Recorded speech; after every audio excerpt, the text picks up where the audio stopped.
All right, well, welcome to the Historical Romance Sampler. This is a very special episode today. I am joined by Andrea Martucci, host of Shelf Love, a podcast and community that explores romantic love stories in fiction across media, time, and cultures for the curious and open minded who joyfully question as they consume pop culture. And since today Andrea is joining me to discuss historical romance, and this podcast is all about sampling, we're going to frame the conversation by doing a sample or close reading of Secrets of a Summer Night by Lisa Kleypas. Andrea, I'm so excited to have you here today. Thank you, Catherine. I'm really excited to be here. Thank you so much for inviting me. Yeah, I am a huge fan of Shelf Love. I listen to the podcast. Now you've started a Substack, and I read the Substack. And I think you always have such interesting insights on romance and help me sometimes frame as a reader and also as a writer what my approach is. And so I'm just excited to have you here to talk to. Well, I love talking. I have a lot of opinions, I have a lot of feelings, so I'm always happy to talk about romance. Yay! All right. Well, to begin, like I said, we're going to do a close reading of Secrets of a Summer Night by Lisa Kleypas. Mhm. And just for any listeners who might not be familiar with the term close reading, we're going to read a sample of it. And then you and I are going to, a close reading is an analysis technique that English majors learn to, uh, to analyze a text looking at like the, I can't explain it any better than it's a close reading. Like you're looking at it closely. Do you have a better definition? I think, yeah, thinking about the way particular words are used or the way you feel when you read something, or yeah, like looking very closely, I think, at the author's craft better understand the impact it has on the reader, maybe. Yeah, I like that. And I have not done an oral close reading since high school. So we'll see how this. Awesome. All right. So, to give a brief overview of Secrets of a Summer Night, if any of the listeners are unfamiliar with it, this was published in 2004. It's the beginning of the Wallflowers series by Lisa Kleypas. And so, Secrets of a Summer Night, It Happened One Autumn, Devil in Winter. Oh gosh, I love the spring one, but now I can't remember the the title. So, obviously we're going through the seasons and each book happens in a season. So this kicked it off with summer, and it features Annabelle Payton and Simon Hunt. And essentially, we have a cross class romance where Simon is the son of a butcher who has become a very successful and wealthy capitalist. I forget exactly in what vein. I don't know. I don't know if it matters.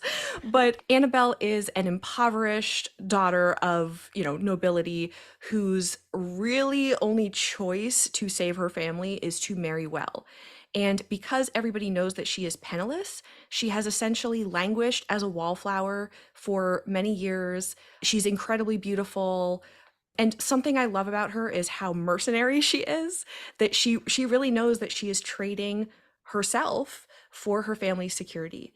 And the essential conflict is Simon has been pining after her. He's of course convinced himself it's just sexual, but of course he's also engaged a little romantically for like 2 years, and it's reaching a point of desperation. She's at a house party. This is her last chance to catch a husband, and everybody thinks, well, she's going to have to become somebody's mistress if she doesn't catch a husband right now. So it's basically like make or break time. And this scene is about three-quarters of the way through the book, and essentially Annabelle has just been proposed to by the lord that she has been after, and has said no. And she runs into Simon, and this is what happens. Stunned, she staggered backwards as Simon Hunt looked at her. They regarded each other with identical blank stares. Having just run from Lord Kendall, Annabelle could hardly fail to note the difference between them. Hunt looked positively swarthy in the gathering dusk, big and potently masculine, with the eyes of a pirate and the casually ruthless air of a pagan king. He was no less arrogant than he had ever been, no tamer, no more refined, and yet somehow he had become the object of such all-consuming desire that Annabelle was certain she had lost her mind. The air around them felt charged, crackling with passion and conflict. "What is it?" Hunt asked without preliminaries. his eyes narrowing at the sight of her tumult. The task of distilling her emotions into a few coherent sentences was impossible. Nevertheless, Annabelle tried. You left Stony Cross without a word to me.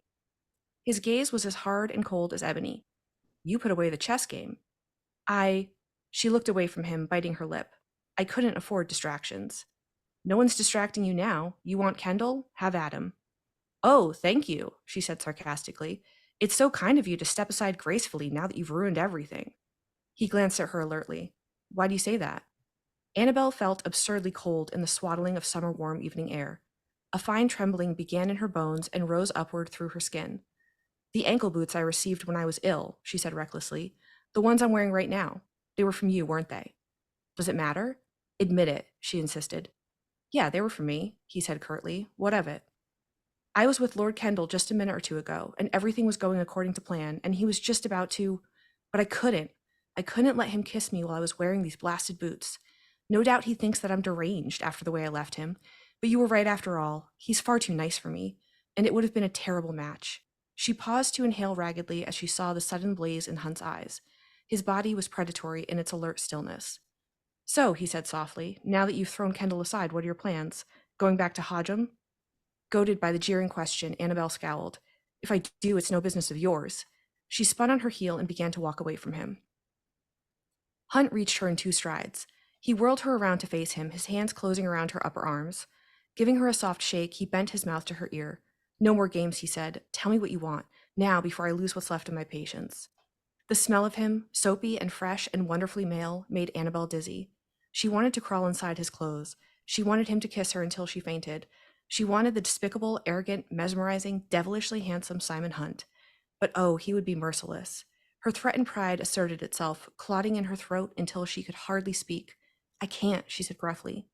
Drawing his head back, Hunt gazed down at her, his eyes glinting with wicked amusement. You can have whatever you want, Annabelle, but only if you can bring yourself to ask for it. You're determined to humble me completely, aren't you? You won't allow me to retain one particle of dignity? I humble you? He raised one brow in a sardonic slant. After 2 years of receiving cuts and slights every time I asked you to dance? Oh, all right, she said balefully, beginning to shake all over. I'll admit it. I want you. There, are you satisfied? I want you. In what capacity? Lover or husband? Annabelle stared at him in shock. What? His arms slid around her, holding her quivering frame securely against his. He said nothing, only watching her intently as she tried to grasp the implications of the question. But you're not the marrying kind, she managed to say weakly. He touched her ear, his fingertip tracing the fragile outer curve. I've discovered that I am when it comes to you. The subtle caress set fire to her blood, making it difficult to think. We would probably kill each other within the first month. Probably, Hunt conceded, his smiling mouth brushing over her temple. The warmth of his lips sent a rush of dizzying pleasure through her. But marry me anyway, Annabelle. As I see things, it would solve most of your problems, and more than a few of mine. His big hand slid gently down her spine, calming her tremors. Let me spoil you, he whispered. Let me take care of you. You've never had anyone to lean on, have you? I've got strong shoulders, Annabelle. A deep laugh rumbled in his chest, and I may possibly be the only man of your acquaintance who will be able to afford you. She was too stunned to respond to the jibe. But why? She said, as his hand traveled up her unprotected nape.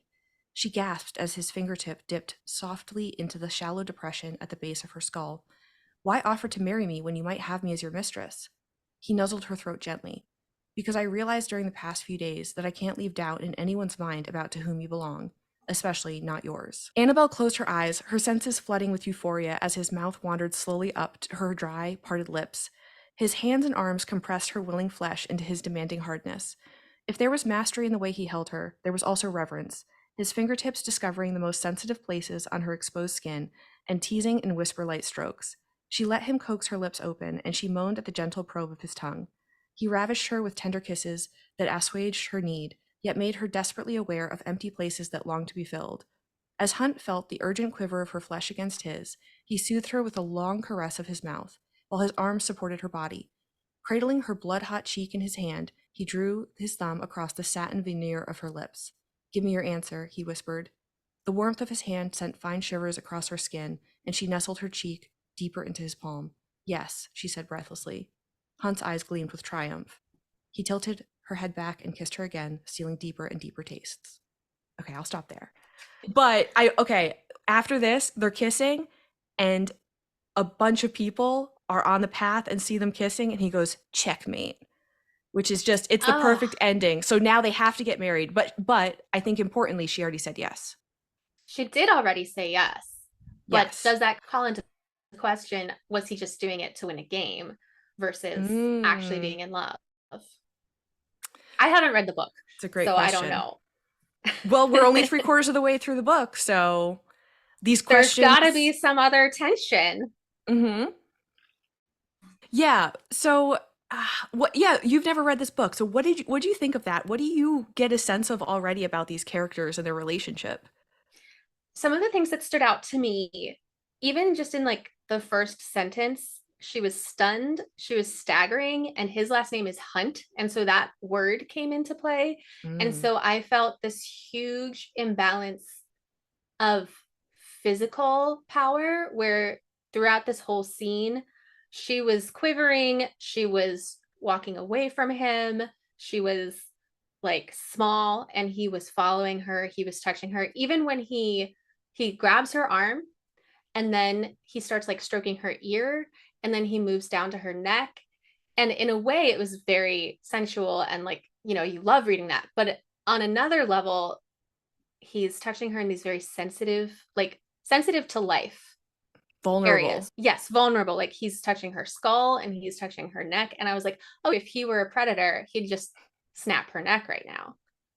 Yeah. So I really was feeling that kind of tension in the relationship. Yeah, and I think he does act very predatory, like when he scents blood in the water, essentially, he pauses alertly, or he glanced at her alertly, like he definitely thinks that maybe he's not going to catch her at the beginning of their conversation. He thinks that he's lost her to another. And then he gets this sense of, oh, the game's not over, or the hunt is not over. And his entire demeanor kind of changes. All of a sudden he's touching her, pulling her in, persuading her, not with force, or not just with physical touch, but also convincing not just her body but her mind and her heart, I think. Mm-hmm. Because at this point he could just, she has no other choice. He could say, okay, be my mistress, I'll support you, and she'd say yes, you know. And so I think that him conceding more ground than he needs to here maybe brings them into a little bit more of an even playing field, even though he is physically, economically, etc., more powerful than her. Yeah, that's interesting. I hadn't thought about this scene is from her point of view. So Mhm. we know what just happened. I hadn't thought about the shift from him encountering her, assuming that she's about to get engaged to this guy, that he's lost her. And then what happens when he discovers that actually she's available to him. And clearly, like, he can have her because she said no to this guy who she was planning to say yes to. Right. Right. So I mean, he is bringing to this game, or whatever you want to call it, he's bringing everything he's got. I'm going to support you. I'm going to take care of you. Like, not just from a material standpoint and helping her take care of her family, which is a huge, like, mental load that she has, but he's also promising physical pleasure. He's promising that he is going to make her feel valuable in this relationship. She may have felt before in the mistress dynamic that I mean, she's an object to be consumed and then potentially discarded in the future. And when we're talking about this cross-class romance between a capitalist and a member of the nobility, or I don't know if she's a member of the nobility, she's, obviously upper class, maybe not Yeah. like a lady. I think that, talking about being bought and sold is there's a lot going on there in this scene and in this book. And so I think him saying, I don't want there to be doubt in anyone's mind to whom you belong, first of all, is possessing, laying claim to her. But then he says, especially in your mind, you need to know that I I don't just want you, I want to keep you forever, which I think so much of Annabelle's insecurities are about that sense of kind of permanence and belonging, and I mean, just security, right? Hmm. And so, yeah, he if he didn't care for her in this moment, if it was just a transaction, I th- he could have skipped over a lot of this. Right. That's what makes it romantic. Exactly.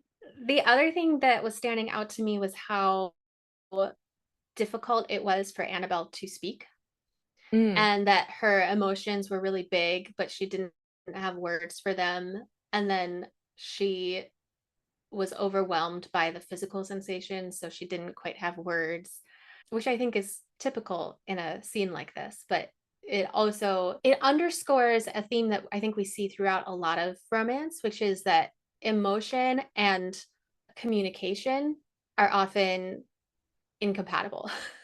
yeah. Like you have all of these emotions, you don't know how to say them, and so you do the wrong thing or you say the wrong thing. And this is a scene where she was trying to say something, and then when she does finally say something, she's saying yes to him. So that's, I Mhm. imagine, is this a culmination of something we've seen throughout the book where she's trying to express herself and failing? I think she's usually pretty articulate when it comes to defending herself because I mean, I think you can tell they have a little bit of this antagonistic slash it becomes more playful as the book goes on relationship. And so she always has a comeback. I think that given her position, her comeback tends to be a bit defensive and or aggressive, like stand back, like I can defend myself. I'm not easy prey here. I think that this something we see a lot in historical romance, particularly like the older the historical romance is, and this book is 20 years old at this point, is Yeah. that when it comes to physical pleasure, I think we are much more likely to see a female main character become less articulate because we know from the text and also the subtext that these are new feelings that she has never had before, and maybe she's trying to contextualize them, understand them. I think a lot of times trying to protect one's heart and say, look, just because I'm having pants feelings, not that they would think about it like that, this isn't love.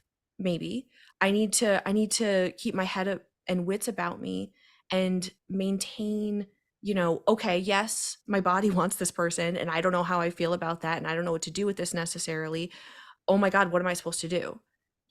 Because I think Annabelle in particular does have an understanding that, I mean, particularly given their relationship starts with essentially a proposition to be a mistress, that just because he wants her physically does not mean that he loves her or that they're going to have an emotional relationship. And from the beginning of this book, Annabelle has had a very mercenary outlook about marriage, where she understands that in her class it's a transaction. She's not expecting to fall in love with somebody. She's not romantic. And so I think that her inarticulateness when it comes to feelings, physical feelings as well, that it's just like new ground that she doesn't know how to navigate.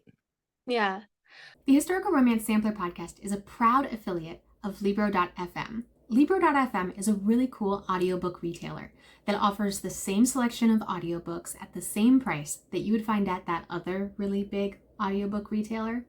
But instead of sending your money to a giant monopoly, your money with your purchase of Libro.fm audiobooks goes back to the local bookstore of your choice. That way you can purchase audiobooks, but still support your local literary community. Also cool is their Kiss Club, which features romance audiobooks on sale every month. If you're ready to sign up for Libro.fm, I've got a good deal for you. Using the code HISTORICAL, as in Historical Romance Sampler, sign up for a new membership and get 3 audiobooks for the price of 1. Check out the link in my show notes if you want more information. And now, back to the episode. And so you mentioned that this book is 20 years old. One question that I have kind of generally for you is there's a lot of anxiety among authors that historical romance readers are dying off and not being replaced. And then I also see preferences expressed by some readers that, oh, they really just prefer the older stuff, or the older stuff Mm, is different. And so they can enjoy the newer stuff, but somehow there's a disconnect. mhm, And I'm obviously there was a point where consent became very important. mhm. But what's your experience or view on old school historical versus modern historical? Like, are Mhm. we publishing with a different covenant to our readers? And is that why there's a disconnect? That's a great question. Recently, I've been digging into the historical romance bestsellers from the 1970s. And I think it's a very interesting time because it 1972 is essentially seen as this turning point, right? Where like the modern popular romance genre kind of bursts into existence with The Flame and the Flower, written by Kathleen Woodiwiss. And it's more complex than that, but something that did happen is the American published historical romance kind of emerges. And what I think is really interesting about like the 1970s is I think you see this fledgling newborn genre coming out, and it's kind of being born from a bunch of other things that existed previous to this, borrowing from a bunch of different places. And I think that the covenant, the promised covenant to the readers in the 1970s is extremely different from our expectations today with historical romance. Like something that I think might be surprising to modern romance readers today is that in the 1970s there were, the what we think of as bodice rippers like Rosemary Rogers' Sweet Savage Love. I mean, it's full on rape, multiple men in this woman's life, very violent. And so there was kind of this like Woodowist strain that was much more like one man, one woman. It maybe, I mean, still violent sexual experiences and all of that. But then there was this other strain, and they were super popular, like millions of copies of these books being sold. And I think that if you look at like the Rosemary Rogers type authors from the 70s, nobody reads them anymore. Nobody really wants to engage with them because essentially that was the strain that died out.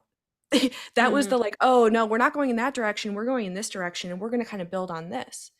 And so I think that's constantly happening. Like, in the 80s, maybe it kind of starts to move in another direction, but then there's some books moving in this direction, and then this kind of dies out, and now we move farther and farther in this way. And reader expectations start to shift along with them.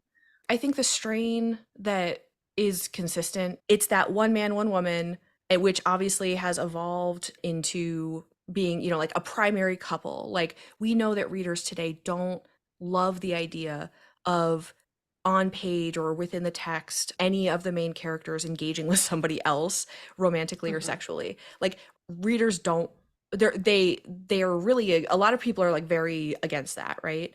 That I think that's something that from that point, it was kind of like, oh, preference noted, and authors and publishers really kind of picked up on that. But obviously a lot of other things have changed, right? Like the traditional publishing industry has started to become aware of, different types of relationships, different people in relationships that are still, considered romantic by readers, even though, if you go back to the 1970s, they would have said, oh, nobody wants to read that, So I think a lot has changed there, but the basic architecture that I think romance readers really like is it's that focus on the relationship. I think people want to kind of know and see the end game. Like they don't want that, I mean, they want a little tension, a little like insecurity, like is this going to happen? Is it, like what's going to keep these people apart? But, I think that maybe what I see happening today is pulling out more and more of the tension. Like I think that like it's all good things that readers are becoming more socially conscious in their reading habits, but I think that sometimes the level of expectation for characters rises. It's like beyond what we would expect any human to Mm-hmm. hold up to. And it's like I think a lot of readers, or there may be some vocal readers who are like, oh, I don't want to see them make that kind of mistake or hurt the other character in this way. And I mean, I'm kind of the position where I'm like, yeah, but you're kind of sucking the fun out of it. Like, like this isn't real life. Look, I've got this picture. I don't want to go on a pirate ship. Like, like that, I want to read about that for sure. Absolutely. Like, that sounds fun. Take me on an adventure or take me on an emotional roller coaster. And if that happened to me in real life, absolutely, I would dump the person and move on. But fiction is always kind of exaggerating the conflicts that we are dealing with, or maybe kind of just giving us exposure to like emotional experiences that would be much more unpleasant if they were happening in an uncertain environment such as real life. In the Hmm. context of a book, something, if you're like, look, I know these two people are going to be together at the end, and I know who Endgame is. That is the security that allows us to enjoy things happening between the characters where we're like, oh gosh, I don't know how they're going to come back from this. You know, that doesn't mean we want to experience that, because in real life, we don't know if it's going to be the right choice to stay with somebody, or like if we're going to end up with them. So it's like way too uncomfortable to experience in real life. Yeah. Yes. That's interesting. But everything's just, I mean, if studying romance has taught me one thing, it is that everything cycles around again. Nothing is new, you know.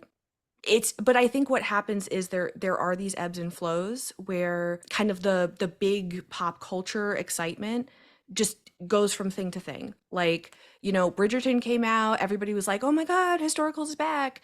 And now all anybody wants to talk about is romantasy. And you know what? That is going to keep happening. A lot of times I think it just kind of congeals around, like there's always going to be this like one or a few big bestsellers of any particular time, and they massively outsell most other books.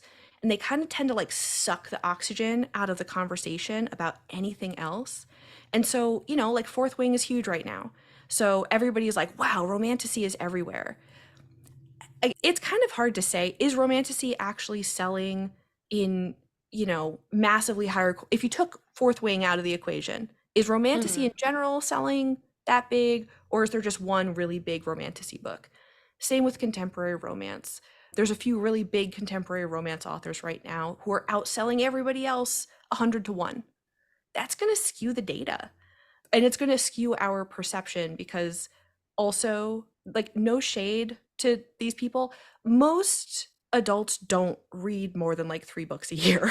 So, the majority of people are only reading like Colleen Hoover, Emily Henry, and somebody else who I'm not thinking of outside of women's fiction and romance.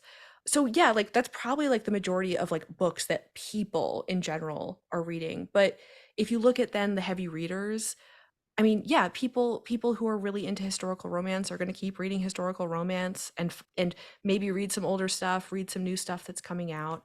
I mean, and those are probably the people who are reading the majority of books, you know? Yeah. You had a really interesting Substack recently. I think it was about 50 Shades.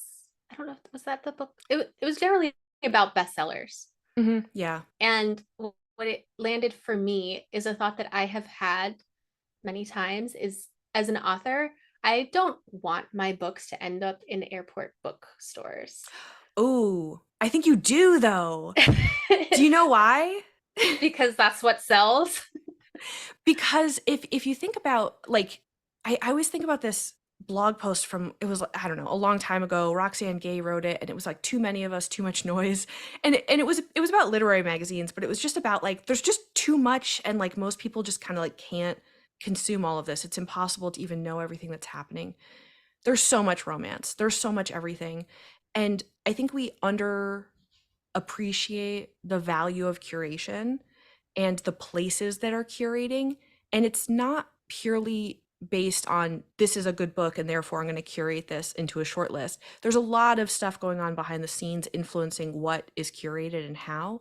But there is so much power in being one of the 5 romance books in an airport bookstore, or going into Barnes and Noble and being on that front round table that says big on book talk, or going into the grocery store and again like being one of a few titles. Because not only does that mean that you're being distributed in a huge number of places, but then also in consumers' minds they go in there and they're like, oh, that represents to me romance authors, this is who is big and important. And every time I go to an airport, or if I see any sort of like small romance collection in a store, I always take a picture, because for me, it's a reminder that what I'm reading isn't necessarily what everybody else is reading, you know? Because Mhm. I'm kind of like, oh my God, I didn't even know Danielle Steele was still publishing, you know? Yeah. Well, I think For me, I think one of the points you made in your Substack was the people who are reading Fourth Wing.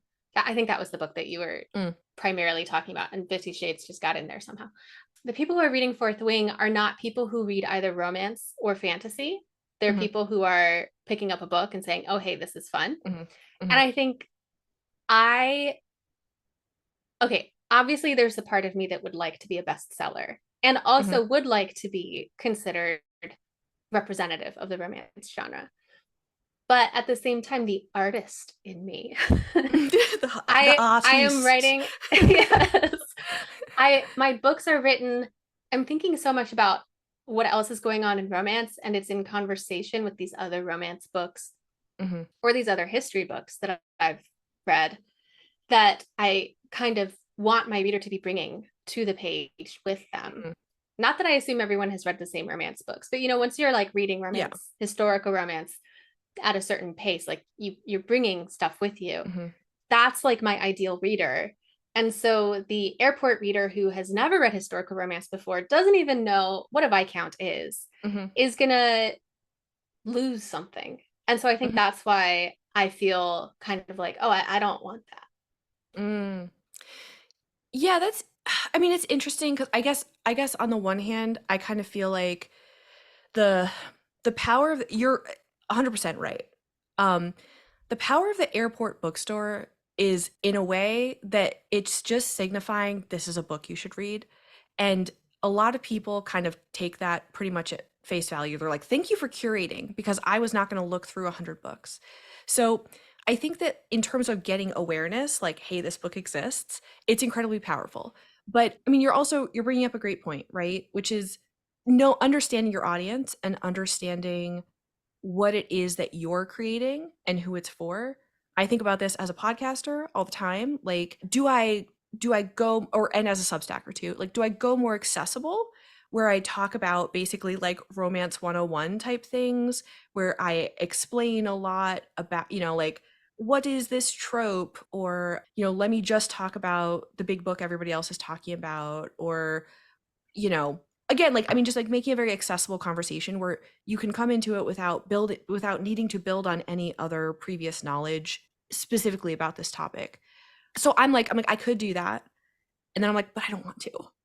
Yes. and and I mean, and like it's like I had to kind of make a choice at some point, right? Like which direction am I going in? And as long as I am aware of what I'm doing and then I set my expectations appropriately, I need to be good with that. Like, yeah, okay, Mhm. guess what? I'm going to be super niche and a little more academic than I even should be sometimes. But that's really what I'm enjoying doing. And the reason I'm doing this is for my own self-interest and for other people who want to do that. So I think, I mean, just to kind of like bring that into being an author, I think it's like you have to make the same choice, right? Like what's it about for you? If it's about becoming a massive bestseller, you probably should write your books a little bit differently than if your goal is to like write the book of your heart and have it find readers who are going to appreciate that, like what you've put in there. And I think it's totally valid to create for more reasons than just commercial success, you know? Mhm. I mean, bring it back to Secrets of a Summer Night. I mean, like just this, like what do we value in society? Lisa Kleypas values capitalism, okay? Like just to be clear, and she's very good at it. She might be She's in an airport bookstore.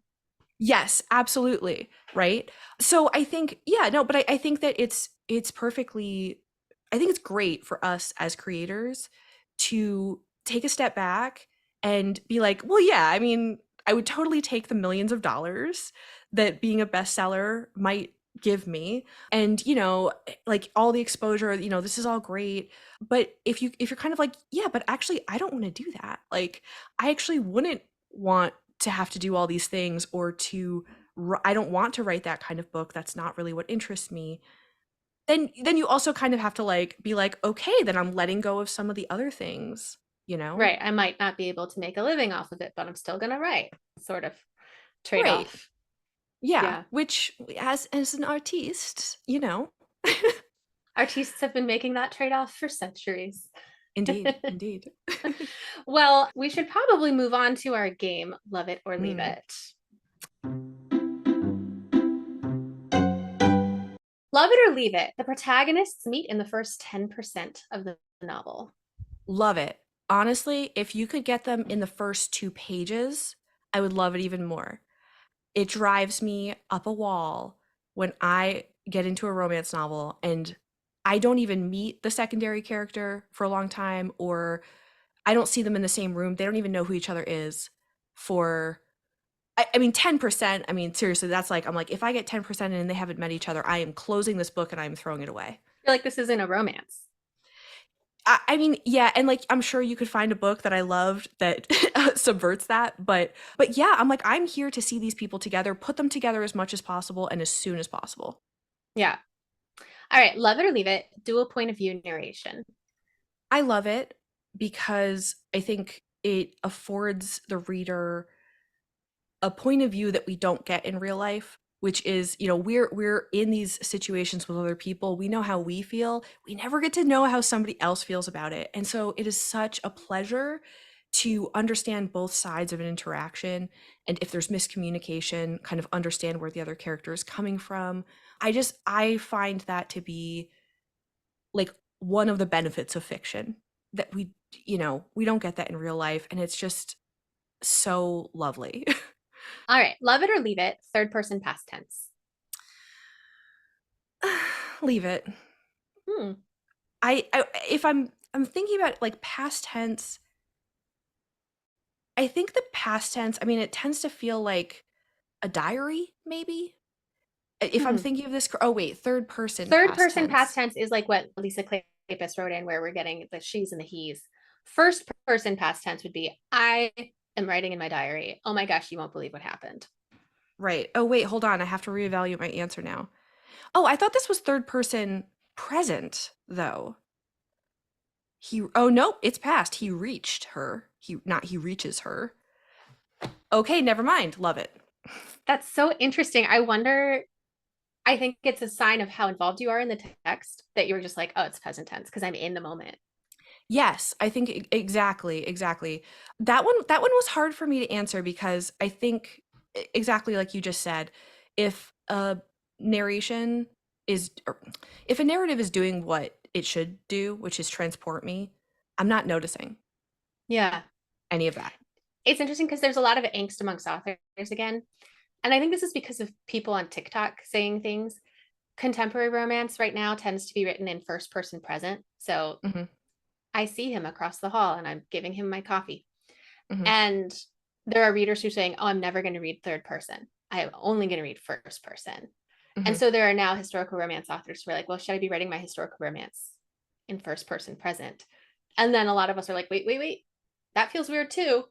I'm kind of of the same ilk of you, which is if the story's doing its job, the reader shouldn't really be aware of Hmm. how it's being told to them. They should just Hmm. be compelled.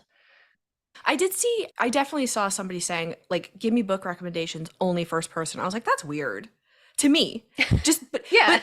but with my history and reading where I'm just like, and I think again, if you go back to like what we were talking about with Fourth Wing, if first person is your primary experience and you enjoyed it, I think people start to say, "Oh, I only enjoy first person." And it's like, "No, the books you enjoyed had first person. It's correlation, not causation."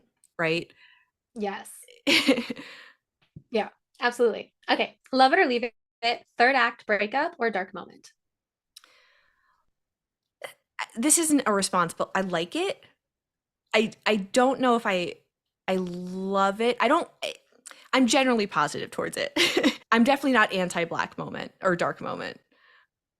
Okay. But you also aren't anti books that find a different way to have tension.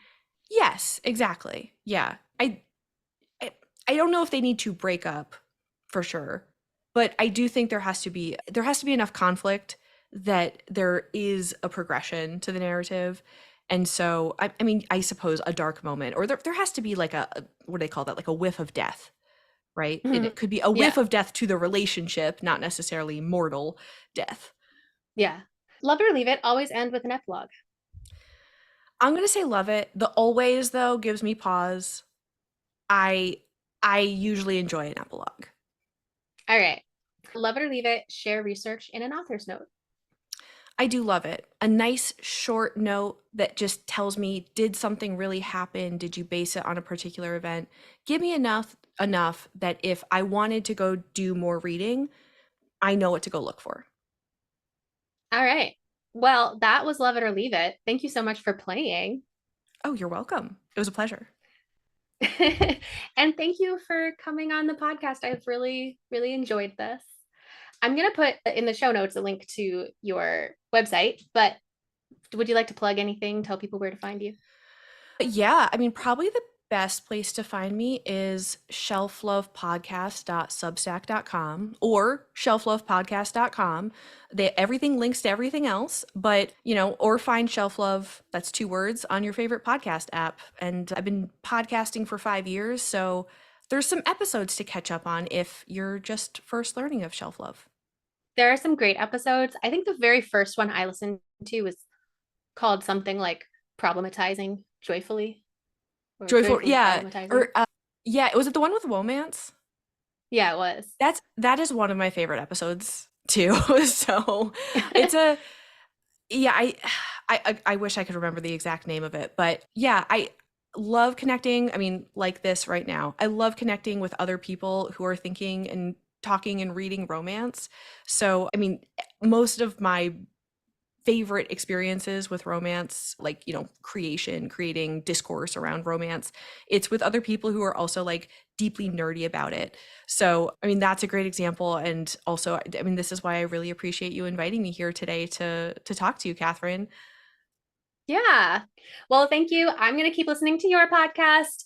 And so I'll see you around in the virtual world. Likewise, likewise.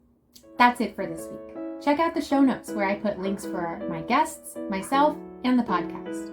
Until next week, happy reading.